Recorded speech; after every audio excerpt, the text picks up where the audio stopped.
Hello friends, मैं राजन हाटा इस समय अपने ऑर्चर्ड में हूँ और इस समय हमारे ऑर्चर्ड के अंदर जो प्रूनिंग और ट्रेनिंग का कार्य है वो चल रहा है। और अमूमन सभी बागवानों का जो विंटर मैनेजमेंट का कार्य होता है और प्रूनिंग ट्रेनिंग का कार्य होता है वो सभी बागवानों के बगीचों में आज के समय में चल रहा होगा।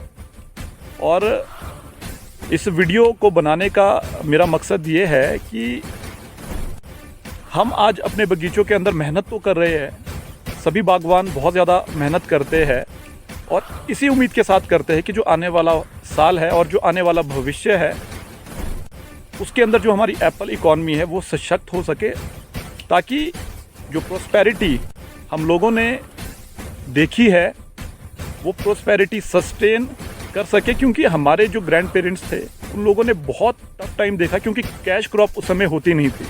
लेकिन एप्पल इकॉनमी की वजह से जो हमारा लाइफस्टाइल है, हमारी एजुकेशन है, उस क्षेत्र के अंदर बहुत तेज़ी के साथ बदलाव आया और एक सकारात्मक बदलाव आया। क्या आने वाले समय के अंदर भी जो हमारी एप्पल इकॉनमी है, क्या वो सिर्फ खेतों के अंदर, अपने बगीचों के अंदर काम करने से सस्टेन कर पाएगी, या जो गवर्नमेंट की पॉलिसीज़ है क्या वो बहुत इम्पोर्टेंट रोल प्ले करती है किसी भी सेक्टर को सस्टेनेबल और उसकी जो प्रोग्रेस है उस प्रोग्रेस को बनाए रखने में।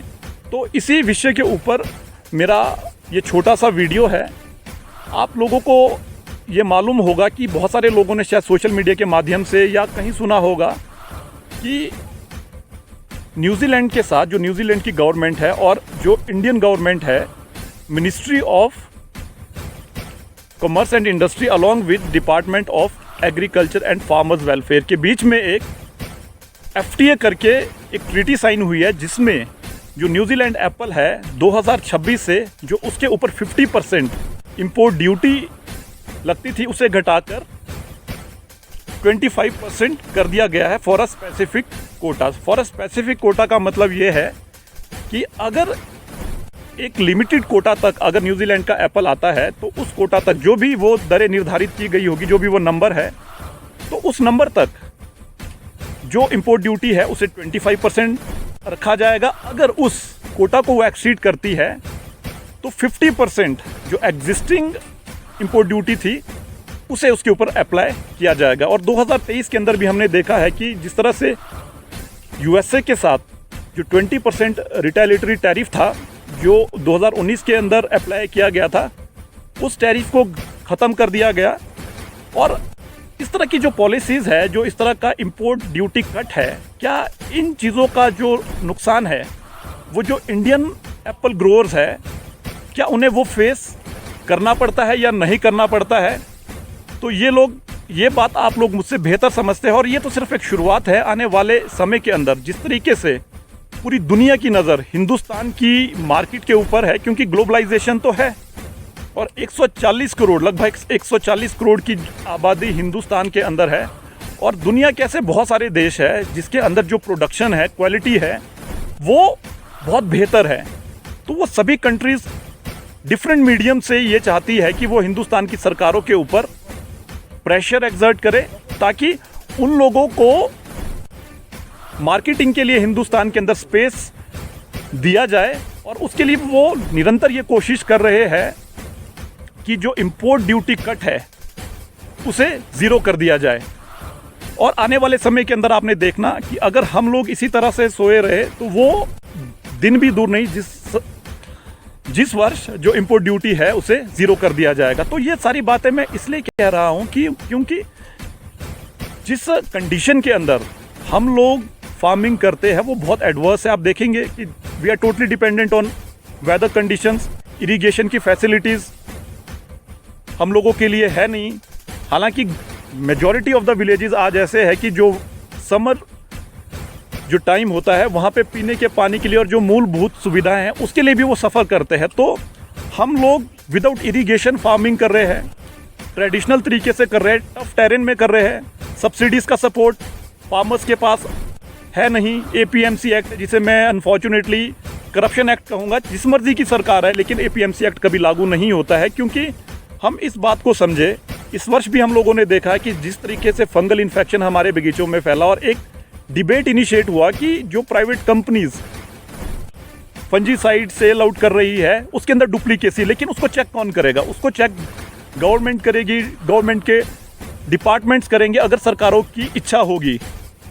तो आप देखेंगे कि उसके अंदर भी हमें ऐसा लगता है कि एक बहुत बड़ा भ्रष्टाचार उसके अंदर है। उसमें पॉलिटिकल पार्टीज, सरकारें इन्वॉल्व रहती है, डिपार्टमेंट्स इन्वॉल्व रहते हैं।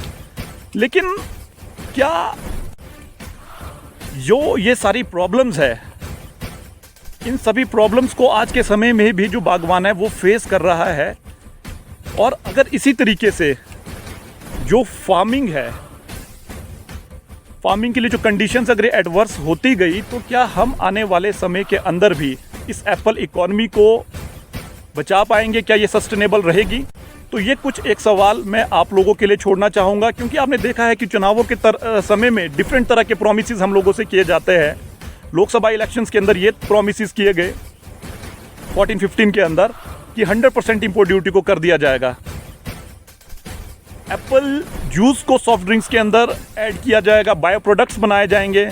रिसेंटली विधानसभा इलेक्शंस जो हिमाचल प्रदेश के अंदर हुए, इसके अंदर मैनिफेस्टो के अंदर कांग्रेस ने ये प्रोमिसेस किए कि बागवान खुद तय करेंगे अपनी फसल के दाम। क्या वो हुआ? Is it possible? We are totally dependent on private players for marketing. लोगों को पेमेंट्स नहीं मिलती, एपीएमसी एक्ट के अंदर उसके प्रावधान है। क्या कोई इसकी बात करेगा? हम लोग सिर्फ वोट देते हैं बीजेपी कांग्रेस में बंट के, लेकिन वोट देने के बाद हम लोग भूल जाते कि क्या हमसे प्रोमिसेस किए गए थे।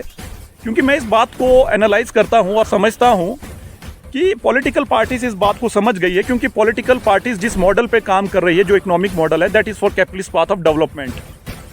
वो पूंजीपतियों के लिए काम कर रही है, क्योंकि इलेक्शंस के टाइम में इलेक्शंस मैनेज करने के लिए आप लोग जानते हैं किस तरह से पैसों का इस्तेमाल किया जाता है, और हम उस चीज़ को एक्सेप्ट भी करते हैं। और हम लोगों के वोट्स को ग्रैब करने के लिए अलग अलग तरीके से, अलग अलग तरह से इश्यूज क्रिएट किए जाते हैं, और उस प्रोपेगेंडा का शिकार हम लोग हो जाते हैं। और पॉलिटिकल पार्टीज इस बात को समझती है कि at the time of elections किस तरह का माहौल हमने मीडिया के माध्यम से तैयार करना है, और उस माहौल के चलते हम लोगों को डिवाइड किया जाता है। जो हमारे बेसिक इश्यूज़ हैं उन इश्यू से हमें डाइवर्ट करके नॉन इश्यूज़ के ऊपर हमारा फोकस करवा दिया जाता है, और हमारे वोट को ग्रैब किया जाता है। और 5 साल तक फिर हम लोग जो इलेक्शन मैनिफेस्टो के अंदर प्रोमिसेस किए जाते हैं उसकी हम सुध नहीं लेते हैं। तो मैं सरकारों से ज़्यादा मैं यंगस्टर से ये अपील करना चाहूँगा, क्योंकि आप लोगों ने इस बात को देखा होगा कि जब नितिन गडकरी की फैमिली की इंटीग्रिटी के ऊपर बात आई, हमने बहुत बार और बहुत सा जगह इस तरह की बातों को भी हम लोगों ने कहा। बहुत सारे डिफरेंट एनजीओज़ ने, ऑर्गेनाइजेशंस ने लेटर भी लिखे भारत सरकार को, ministry of commerce and industry को, कि जो ईरान से इलीगल इंपोर्ट हो रहा है उसकी वजह से जो हमारी मार्केट है वो हैम्पर होती है। लेकिन आपने देखा होगा कि नितिन गडकरी जी की एक स्टेटमेंट आई थी कि हम यहाँ से 800 कंटेनर या 1000 कंटेनर्स बनानास के भेजते हैं, और वहाँ से 800 कंटेनर्स एप्पल के इंपोर्ट करते हैं। तो आपको लगता है कि जब इतने हाई प्रोफाइल लोग इस तरह की बिजनेस में संलिप्त होंगे, तो कहीं ना कहीं जो करप्शन के चांसेस है, जो हम सर्टिफिकेट ऑफ ओरिजिन की बात करते हैं अटारी बॉर्डर पे चेक करने के लिए, तो क्या आपको लगता है कि सही मायने में वो इलीगल इंपोर्ट रुकेगा? All the very best to all the citizens of this countries and residents of my state. मैं तो सिर्फ यू से ये अपील करूंगा कि आप बीजेपी, कांग्रेस या दूसरी पॉलिटिकल पार्टीज में आप लोग बंटिए, लेकिन इट शुड बी लॉजिकल। आप क्यों है? क्या जो आपकी फाउंडेशन है, जो आपकी इकॉनमी है, क्या सरकारें उसको लेके कोई पॉजिटिव काम कर रही है? 60% के आसपास लोग एग्रीकल्चर और हॉर्टिकल्चर के अंदर काम करते हैं। क्या पॉलिसीज मेजॉरिटी पॉपुलेशन के लिए बनाई जा रही है, या सिर्फ 1-2% जो लोग हैं, जो बड़े बड़े पूंजीपति हैं, उनके लिए पॉलिसीज इस देश के अंदर बनाई जा रही है? और मैं अक्सर इस बात को देखता हूं कि सोशल मीडिया के आधार पर भी बहुत सारे न्यूज़ पोर्टल्स हैं, मेरी बात का बुरा ना माने, कि ये इस युवा को बनाया किसान मोर्चा का, ये इस मोर्चा को, इस युवा को बनाया उस मोर्चा का, वो अलग अलग पॉलिटिकल पार्टीज के। लेकिन मैं इस बात को समझता हूँ ये सिर्फ फिल इन द ब्लैंक है, लेकिन मैंने कभी नहीं देखा उन ऑर्गेनाइजेशंस को काम करते। बहुत कम ऑर्गेनाइजेशंस हैं, मैं नाम नहीं लेना चाहूँगा, फिर वो बायस बात हो जाए कि कौन किसानों के लिए काम करती है, कौन किसानों के जो अधिकार है उनके लिए अपनी आवाज़ उठाती है। लेकिन रेस्ट ऑफ द, जो चाहे मैं बीजेपी और कांग्रेस की स्टेट में बात करूँ, जितनी इनकी किसान विंग है, मैंने कभी कोई प्रेस कॉन्फ्रेंस नहीं देखी, कोई एजिटेशन नहीं देखा। आप युवाओं को बना रहे हैं और युवाओं को आप भ्रमित सिर्फ इसलिए कर रहे हैं क्योंकि आने वाले समय के अंदर चुनाव है, उनको आपने कोई पोस्ट दे दी है और सोशल मीडिया पे डाल के उसको आप ग्लोरीफाई कर रहे हैं। लेकिन अगर आप उन यंगस्टर्स से अगर आप पूछे, बहुत सारे मेरे दोस्त भी है कि आप लोग क्या करें, आपकी क्या समझ इन पॉलिसीज़ के ऊपर है, तो वो कुछ नहीं है। सिर्फ उनको इलेक्शंस के लिए उन युवाओं को चैनलाइज किया जा रहा है क्योंकि चुनावों के समय हर पॉलिटिकल पार्टीज के डिफरेंट ऑर्गेनाइजेशंस के अंदर बहुत सारे रिक्त पद होते हैं, उन्हें भरा जाता है और उन लोगों को, उन युवाओं को उन पदों के ऊपर कोई ना कोई पद दिया जाता है किसानों के अंदर या डिफरेंट सेल्स है, ताकि आने वाले समय के अंदर उन लोगों को चुनावों के अंदर उन लोगों से काम कराया जाए और सिर्फ उनकी साइकी को ग्रैब करते हुए उन्हें बस ये फील करवाया जाता है कि आप तो इस पद पे हो। लेकिन प्रैक्टिकली मैं ये बात को देखता हूँ कि कितने यंगस्टर डिफरेंट पॉलिटिकल पार्टीज़ के आगे आ रहे हैं और वो बात कर रहे हैं कि इस पॉलिसी का हमारे ऊपर ये इम्पैक्ट होगा, वो विरोध करेंगे कि नहीं। They are totally silent. तो मेरा बस युवाओं से, क्योंकि सरकारों से तो मैं वैसे ही कोई ज़्यादा उम्मीद नहीं करता हूँ क्योंकि बेसिकली सरकारें तो they are just puppets. Actually सरकारों को चलाने वाले कोई और लोग हैं। तो आप लोगों ने इस बात को खुद इंश्योर करना है कि किस तरह का भविष्य एप्पल इकोनॉमी का होने वाला है। वो तब तक सशक्त नहीं हो सकता जब तक हम